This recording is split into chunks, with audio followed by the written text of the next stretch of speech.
At 13, I was doing it all. Yeah. I had already been drinking, drugging with the ladies. I was doing it all by 13. 13. Sure. I was doing it all by 13. So for me, like, I could go to the liquor store and buy liquor in my neighborhood when I was 13. There you go.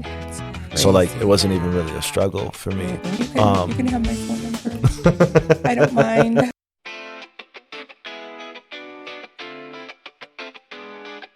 Hello, and welcome to Pissy But Pretty, a show about hindsight, hope, tangents, and cuss words.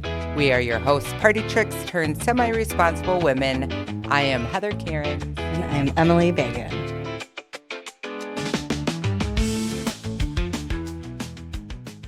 Hi!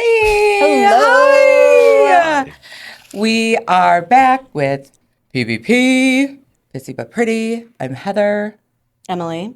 And we've got Ryan today, We our have a first guest. How do you feel about being our first? I love it. Good. I love it. First guess. Ryan is our podcast producer, and dare I say you've become a friend, Ryan? Yeah, it seems You that way. literally tell him you love him every time. I you know, leave. I do that to everybody, and I appreciate you for just accepting me and my weirdness. But now it's real. yeah, I think I feel so. there. Yeah. You've gained a little Feel spot it. in my little Grinch heart. I feel it. Okay, good. Mm-hmm. Ryan is a veteran, Mhm. and do you reside in Milwaukee, correct? I do. Yeah, okay. And now, Ryan, tell us a little bit about, well, first, I had this question. I came up with a great question. Okay. So, about us. Tell me about We're- me. I just wanted to, for the two people watching or listening, what was your experience when you first met us? As we are as crazy as we seem, or we think in our heads that we are. That's a good question. I think to the outside world, probably a little crazy. Because of my like military background, I'm used to being around like people who Crazies. tell like really vulgar jokes and just Oh. like really kind of explicit, you know. So for me, it wasn't really much of a shock. It was actually kind of comforting to be around people who like have crude humor. Oh, God. I'm glad we're there. Don't for take you. life too seriously, you know. So Yeah. Oh. I didn't have a problem with it. Oh, good. Well, that's good to know. All right. Y'all are crazy though. That's definitely. We were tested. It's great. My That's dad great. used to say, I'd rather be weird than normal. Yeah, for sure. It's, For I mean, sure. it's a family thing. And I figured if you're going to give us a microphone, we should probably give you the whole flavor Right. instantly. We came in hot. I feel Which like is- I'd be sour and then sweet. Probably. A Sour Patch Kid. Yeah, I hate those. Oh. Okay. So anyways, Ryan, tell us now, how did you get into the military? Like, what made you make that decision? I was in trouble. I was in trouble. Troubled youth. Yeah, I was in trouble. I was incarcerated in juvenile jail at the time. Oh, you were a baby? Yeah, I was underage for fighting. I was That's so facing. weird. Can you picture him fighting? He's Yes, so I can. Namaste. I feel like you're so namaste and I am chill. now. He I is am. now. Oh. Once upon a time, though, I was Yeah. really wild. And I had gotten into a fight with somebody, and their parents, I think, pressed charges, and I got arrested. And Ouch. I was facing a 3 to 5 year sentence for assault and battery. Holy cow, And what'd you do to this kid? left marks on his face. Oh, I hope he's okay now. I think he's you okay are. now. Okay. Good. And I had already spent about a year or so in jail.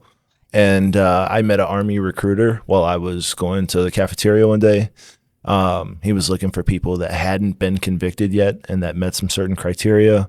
I was one of those people. I was actually 2 court cases away from my conviction case. So I was like really close too. Wow. And I was able to do a contract with the Army that met the rest of the remaining time I would have had if I gotten that maximum 5-year sentence. Year time served, 4 years left. So I did a 4-year contract with the Army, and the judge agreed to it, and off I went. Wow. What made you so angry? I'm assuming it was anger, or did Right. this guy No, deserve it was definitely angry. I think at the time, I think a lot of my anger probably stemmed from like dad issues. My father was not very present as a child. He really wasn't present at all when I was young. And I think wanting to know him and feeling like, you know, he just like didn't care about me and stuff just made me a really pissed off little kid. I can see that. For sure. So were you raised primarily by your mom? Yeah. Okay. Yeah, mom did the majority of the parenting work. Our relationship is as our relationship from that era of my life is a little touch and go. But I think she probably did, you know, the best that she could at the time. Funny how we realize things later. Yeah, I give her some credit where it's due. I think Okay. there's some areas still as a grown up that she definitely could have improved, and some things where she dropped the ball.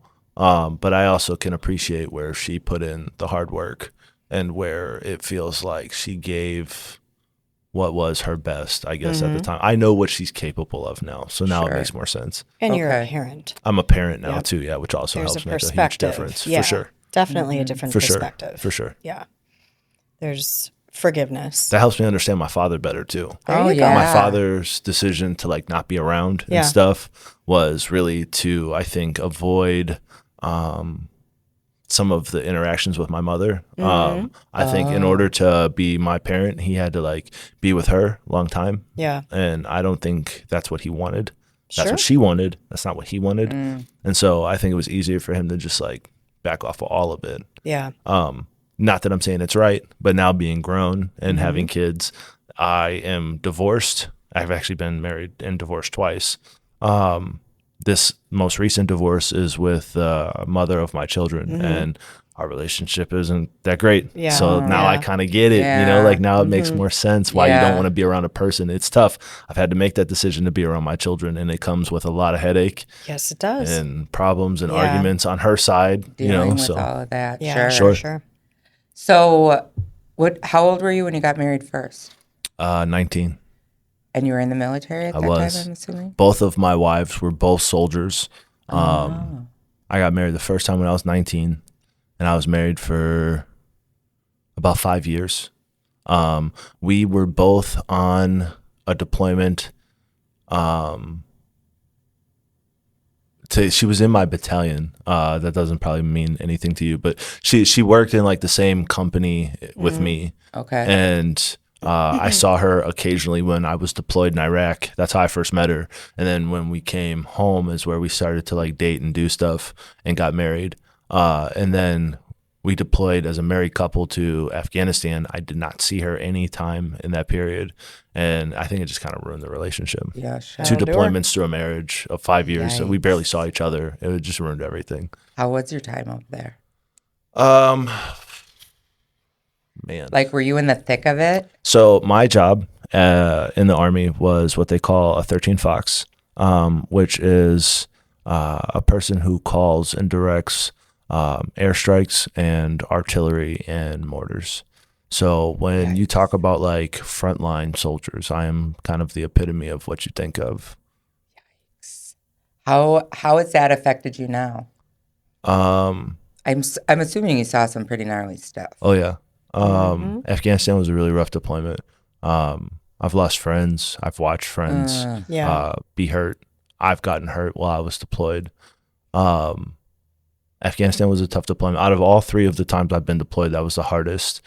And I don't know. I think it affects me a lot now because, I'm on guard a lot. Of course. I constantly kind of feel like there's still something to get me and that I need to be aware of my surroundings all the time. Kind of PTSD. For sure. Definitely. Anger How can issues. you not have it? I feel like I'm always supposed to deal with everything with violence. That's kind of how we are raised. violence of action is the winner in the battlefield. It's not in the civilian world. Yeah. And no. I spent 11 years in the Army and only spent 30 days getting out. So you get trained to do a thing so well, Yeah. and then I'm back out in the civilian world in a month. Wow. And they just expect you to go back and live your normal Yeah. life? They give you like these classes on like how to deal with like your finances a little bit. Okay. Because they pay us in a way of which like we like I don't have to like really deal with much. It's all direct deposit. It's always there. It never fails. Some of the stuff is paid for. I get paid for my cost of living and things. So like you get really used to them taking care of everything. And then when you get out, you got to take care of it. I had to learn how to apply for insurance and how to do all these things. Especially if you went right out of juvie. Right. Like you didn't have time to even learn to be an adult. Yeah. And then it's thrown in your face, A, being deployed, and then B, you didn't get time to really know what being a normal civilian adult is. What a culture shock. They didn't hand you that little binder and said, okay, now this is what you need to do. These are the logistics, and this is how you need to feel, act, and behave out in the real world. I really don't know. I still don't know. I'd say that's probably the biggest like side effect overall. Sure. Is that I kind of grew up in the Army. I always say that the Army was kind of like my father, right? Yeah. And so for me, I think it being that parental figure kind of made it hard for me because that's like all I know. I mean, a lot of people are the byproduct of their parents. Well, I had one that was kind of absent and one that was completely absent. Yeah. And so for me, a lot of my foundation is from the military. And because of that, for sure. I joined when I was 17 and I got out when I was, I think 28, almost 29. Yeah. And so like How scary. I felt like I just got out of high school. Yeah, of course. That's how I felt. I felt like I had just gotten out of high school. And you went into a bubble. Yeah. When you know, all through your 20s, you're supposed to learn how to be an adult. You do make mistakes and grow and learn and all the horrible, wonderful things that you do within your 20s. You were in a bubble. Yeah. And you get out, you're an adult, and you're supposed to act right and figure it out and know what to do. And I feel that way. I feel like I have a lot of responsibility because I'm a veteran. I feel like the world's kind of looking at me as an example and that I have the responsibility of looking good for the veterans is kind of how I feel, right? Like I don't want to be that one that's crazy and that everybody's talking about or that ends up on the news, you know, having a PTSD moment. Because it happens It does. too often. I've been in those situations before. I've lost my cool in public and I've had a hard time dealing with civilian people. I still think of civilians as civilians. I still think of myself as a soldier. And technically I am. I mean, you take an oath, you become a soldier. That's why I'm a veteran. You never stop. Right. Right.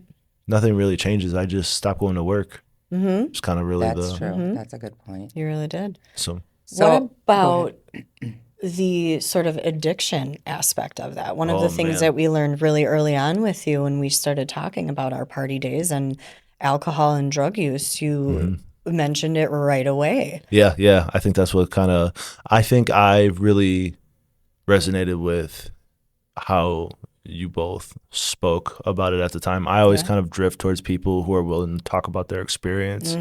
But yeah, no, addiction was huge. My father was an addict. He abused cocaine horribly and alcohol horribly as young as 6 years old. I remember being able to like sneak in my mom's bedroom and he would leave like a little mirror with coke on it sitting on the dresser and just like I would go through his pockets because I was a kid, you know, and I knew he was important. I didn't know that he was my dad. And so like I used to like go through his pockets and I would like go through his wallet because I wanted to like look at his stuff. And I would find like a pipe with weed and stuff in it. You know, like just little stuff when I was 6 years, his flask. That's not normal, by the way. Well, right. And so, you know, I remember being 6 years old and trying his flask for the first time and being like, what is that? Oh, you know? my gosh. I knew obviously people drink it was in a flask. Course. But like I couldn't comprehend like why does this taste so weird and so strong, right? Like that was my first time and my first experience with alcohol was when I was 6 years old. So Dang. And then I just kind of down the line from there. I think I started smoking weed regularly when I was like 9 or 10. Were you an angry kid up until then? I think the anger started to settle in probably somewhere more in like my teenage years. Got it. 13, somewhere in there. I started at 13. I was doing it all. Yeah. I had already been drinking, drugging with the ladies. I was doing it all by 13. 13. Sure. I was doing it all by 13. Yeah. So at 13, you kind of couldn't tell me nothing. I was already kind of involved with like gang life and all sorts of stuff by the time I was 13. Looking for something. Yeah. Yep. And I I got will into tell you that just a lot. how, like, I feel it breaks my heart. And I've had many discussions about this. My oldest stepdaughter and her wife were foster parents for Milwaukee County. Mm-hmm. And you just see these kids, and it's this vicious cycle. Yep. And with the schooling being so poor and the parents not being able to work to make enough to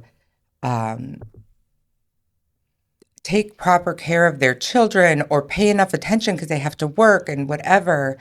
And it breaks my heart because we are just literally 45 minutes away in our little hometown of Oconomowoc. And the amount of children that they have had that we've gotten so close to, and you hear these devastating stories, I just don't feel like it's fair. It's not fair. I don't know how to fix it. I wish I could. But like you saying that you saw all these things and you were so into it at 13, you're just supposed to be a kid. You're supposed, life is supposed to be carefree and you don't have to be tough. And it's, you become a product of your environment, really. Yep. You take care of yourself the best way you know how.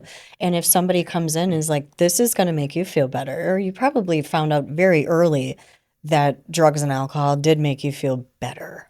And the people that you were around probably did the same thing. And then you just get sort of sucked into that lifestyle, that place. That's exactly what it was. You were taking care of yourself the best way you knew how as a boy, when as I a was child. 10 years old, I was buying drugs from people who were older, teenagers, sometimes grown-ups. I was always big for my age too, and I had already had facial hair when I was 13. Same. So you didn't have facial hair. Yes, I did. I was big for my age and I had facial hair. What? So for me, I could go to the liquor store and buy liquor in my neighborhood when I was 13. There you go. That's crazy. So it wasn't even really a struggle for me. I could go buy cigarettes, I could go buy liquor, and if I got denied, I would just go somewhere else. Yeah. And if that didn't work, I would just stand outside and pay somebody.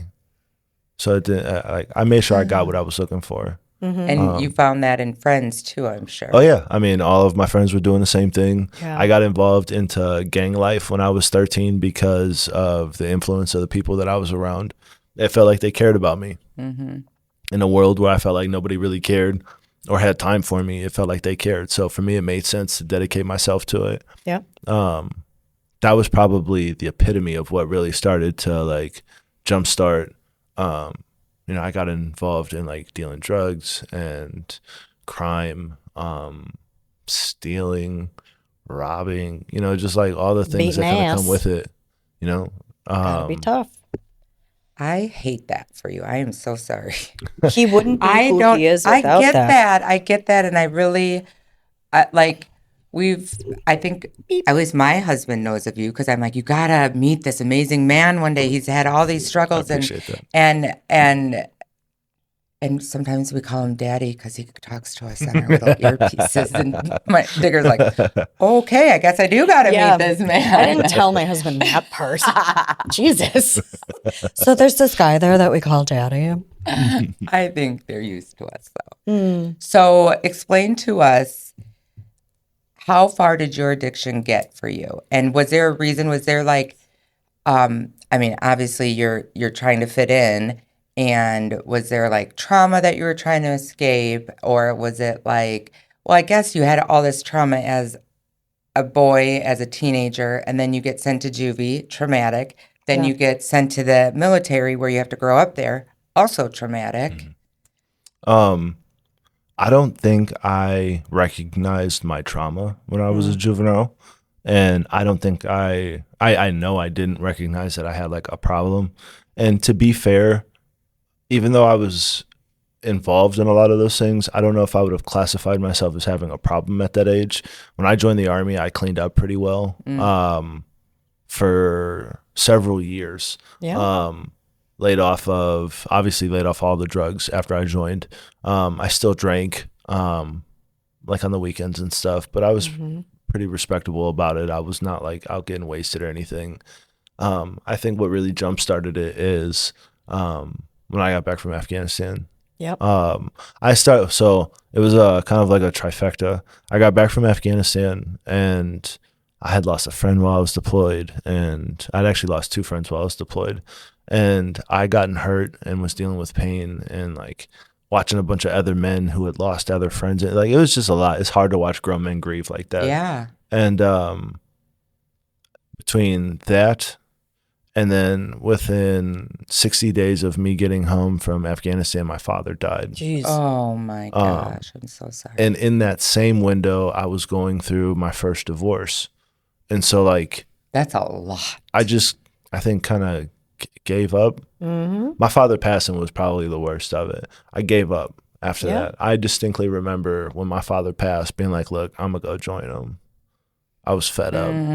I didn't really care about anything that I had. I wasn't really in communication with my mom at the time.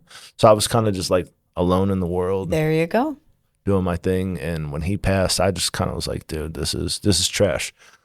So I just gave up and started drinking like every day, all the time. Really just hoping I wouldn't wake up, honestly. Oh, that's heartbreaking. And I did that for, the remainder of my career. And kind of pissed away the end of my career. I still got out with a honorable discharge and stuff, but I could have done so much better. I just gave up on everything. I was ready to go. I could have been a lifetime soldier, and instead I got out at 11 years. And then I got out. Do you think you would have rather? I would have rather it stayed in. Really? Yeah. Even everything you saw? Yeah. I would have rather and made the most out of it. It's a business decision. Mm-hmm. And it was your home. Yeah. It was That's true. normalcy. Yeah. It was camaraderie. It was acceptance. It was friends. It was family. I was safer there. You were safe. I was safer there. For the first time. As crazy as that sounds, I was safer there. I was around people who cared, and you kind of fall out of ranks. People come looking for you. They don't just leave you astray. And what did you have at home to go home to? Nothing. Exactly. I hate every part. Why is there armor on me?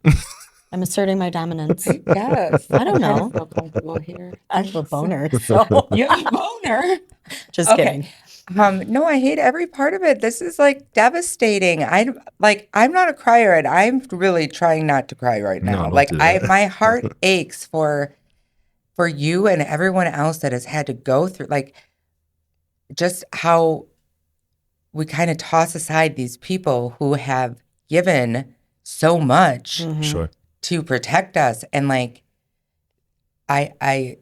you struggled so much when that's all you knew, for them to kind of like, not saying that they don't take care of you now or whatever, but like for you to just be feeling so lonely and not know how to live life outside of that. That alone, you get used to like the camaraderie and the love and the friendship, and then leaving in its own, it's just hard for that. Like, it's the loneliest feeling in the world, leaving the military. You leave this space of comfort and where everybody's kind of got this commonality where I could go up and talk to a complete stranger in uniform and we could be best friends just like that. For sure. Whereas now, I can't do that with civilian people. Most people don't care. And as soon as you start talking to people too much in the civilian world, they assume you want something, or they put their guard up because they assume you're trying to do something. They never just assume, I'm just trying to be your friend. Yeah, There's exactly. no Just trying to close the I gap. shouldn't say there's no good people left in the world, but this world sucks. There's a lot of in the defense of the people. There's a lot to be on guard about. Mm-hmm. There's so much to be on guard about with people trying to scam you, and people that are rude and people that are dangerous in this world. There's so much of it that I feel like even the good people in this world are just really cautious. Was that kind of a shock to you, going from probably a very dangerous, obviously, culture and life, coming into the civilian world and being like, holy shit, this is still just as dangerous? And you've got to like shift into sort of a different place than you were in the military, but Sure. you get out and you're like, there's so much hatred and there's so much to be so scared of out here. Was that kind of a culture shock for you? This is probably going to hit, but for me, I think the part that was the worst is one of the lonely parts that you feel is it's like, what did I fight for? Yeah. I fought for all these people, Yes. Yeah. and they all hate each other. Yeah. Right. And I they can don't see like that. you for it, or I they just have came their from a opinion space where about like you. I knew where the danger was. Yeah. You know, all of these people on this side, we're all good. Right. I've met guys that were, like really racist and really this and that, and we could still squash our problems. He Yeah. would still be to my left. I could still count on him, right? Yeah. Like there were no differences that were great enough to separate us as soldiers. Right. You're coming home safe and sound. So like it made sense. I knew who the enemy was. We Yeah. went and fought the enemy and came home to the safe space. Here, Wow. I don't know who's safe and who's not. Yeah. Yeah. And I I think don't it's even worse understand now it than because ever it's like before. I don't understand why I'm fighting for people's freedom when the biggest battle is right here with each other. It's true. And that was really hard for me. Oh gosh. That was hard for me. So when did you realize, how bad did your addiction get? And do you think you were running, A, the loss of your father, and B, not knowing how to return to civilian life? I didn't want anything to do with it, to be honest with you. I kind of felt like my life took a turn in a direction I didn't want anymore. Yeah. You were a Like victim my of life is in a circumstance, space.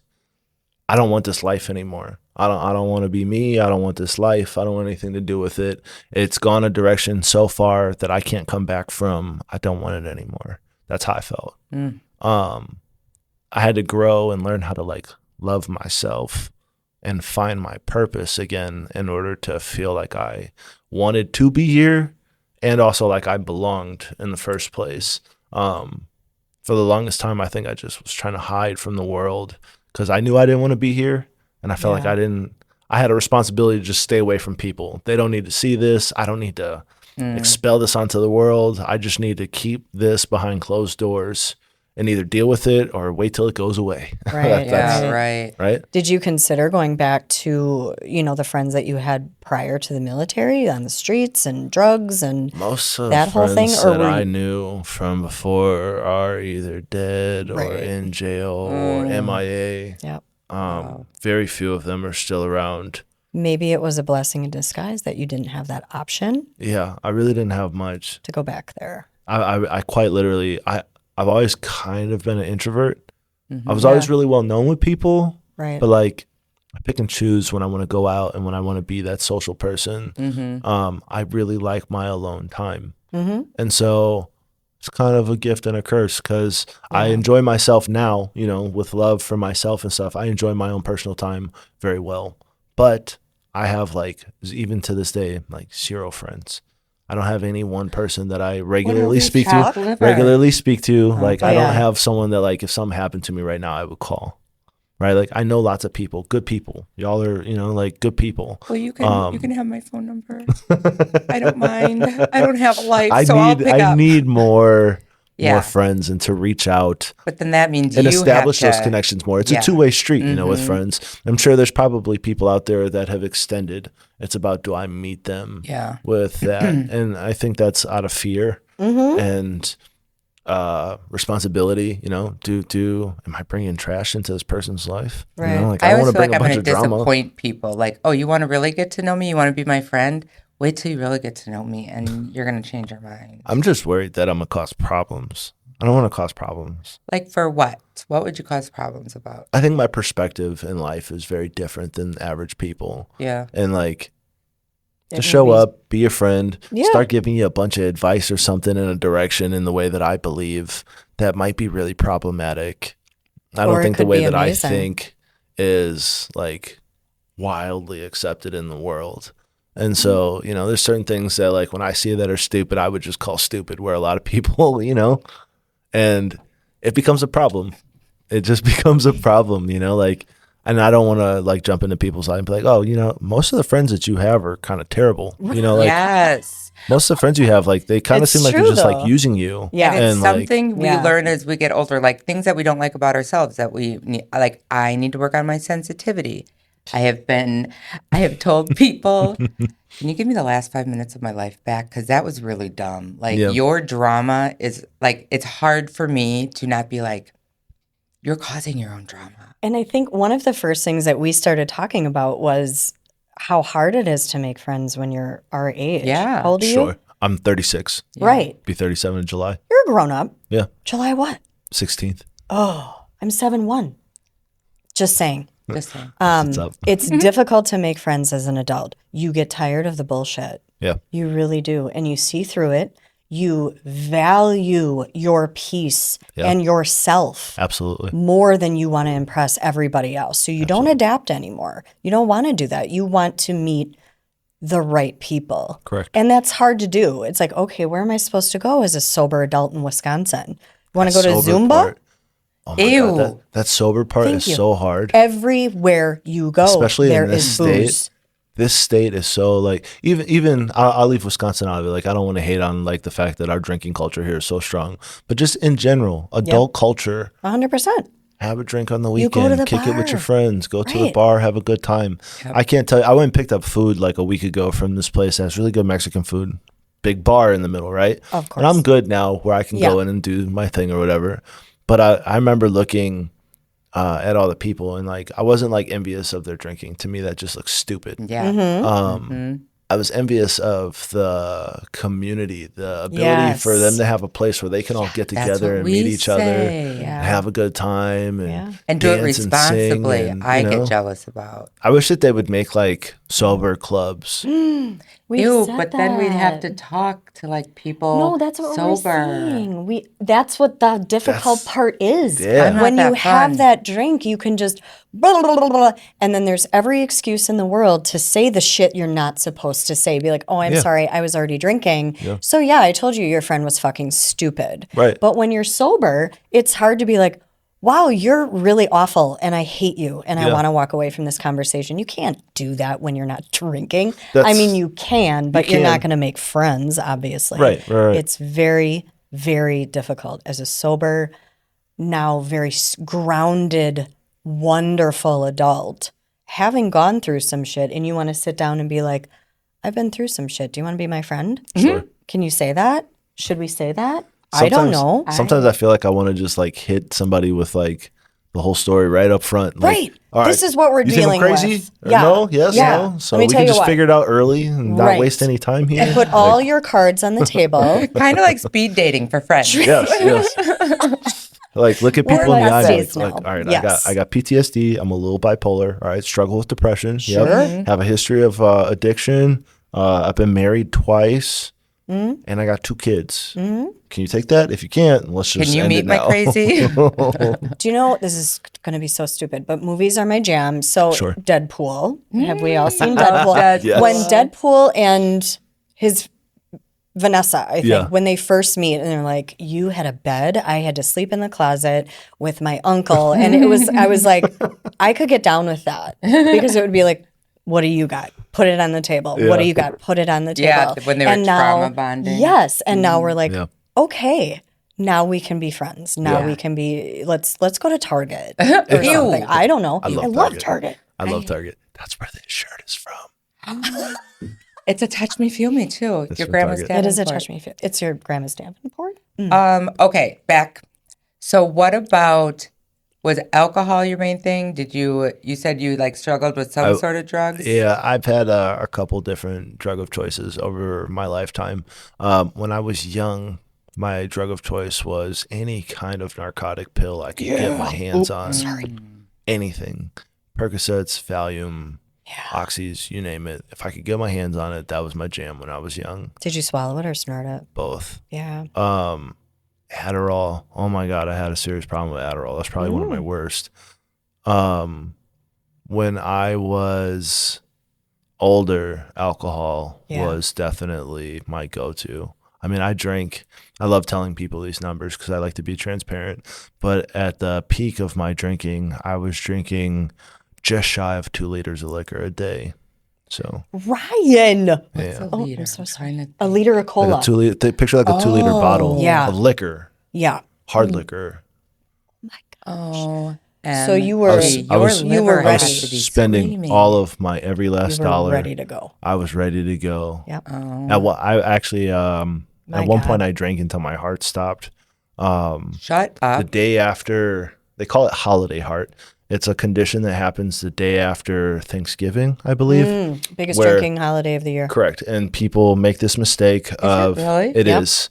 People make don't this wanna deal with their mistake of families? drinking so much on Thanksgiving because it's supposed to be a time where your family gets together, and a lot of times you don't have it. And so I drank so much on Thanksgiving that the next day when I started going back to my normal rhythm, my heart had too much and my blood alcohol content was so high it couldn't take it, and it stopped. Good Lord have mercy. So I just like dropped and woke up in AFib. Whoa. That was one of the main things that started pushing me in the direction of quitting. Okay. Because you tasted it. We're going to wrap it up because this is getting long, but then we're going to come back and I have more questions for you. If That's fine. All right. We'll be back. We'll be back. To be continued Thank with you. Ryan. Thanks for letting us tickle your ear hole and not turning us off after the first 30 seconds. Don't forget to subscribe and join our email list to get in on the action.